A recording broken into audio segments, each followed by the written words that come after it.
I heard a man screaming, "Dear God, please help me." A fiery crash kills 2 people when the truck they were in slams right into a home. Witnesses say they heard the crash and saw a ball of fire.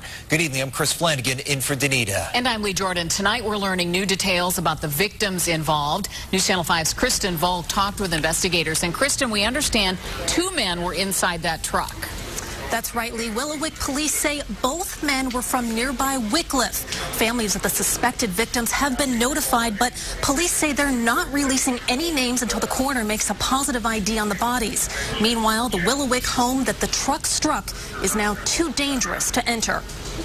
They're afraid that the floor might fall apart. The impact was so big that it not only scorched one entire side of Ted Look's house, he says it also jolted his home off of its foundation. The house moved a ½ inch. For safety reasons, he was told he can't go back inside. They closed it up. Today, workers boarded up Look's badly damaged home. This comes after a pickup truck blew through this stop sign early this morning, drove up Look's front yard, and struck the one-story home on Fairway Boulevard, erupting into fire. Just a horrible, horrible flame, big flame. Look was sleeping just 3 feet away. When they smashed into the house, there was like a bomb went off, and then, it woke me right up out of bed. The impact also threw his dog Pepper, who was in her cage, across the house.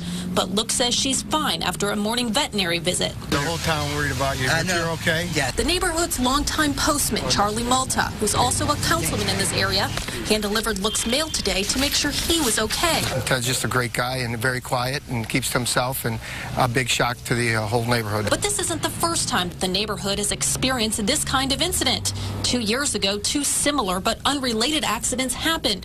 One car struck nearby Shoregate Towers in Willowick. In another case, Look says a car struck his next-door neighbor's house. I just think they need to beef up more, radar patrols. They run the stop signs. Councilman Malta has a different opinion. It's just a isolated incident, and I don't really think that we're going to see barricades or things like that. But for now, both agree it's more important to remember the victims and their families. I feel bad for the people that were in the truck. It's just a sad situation.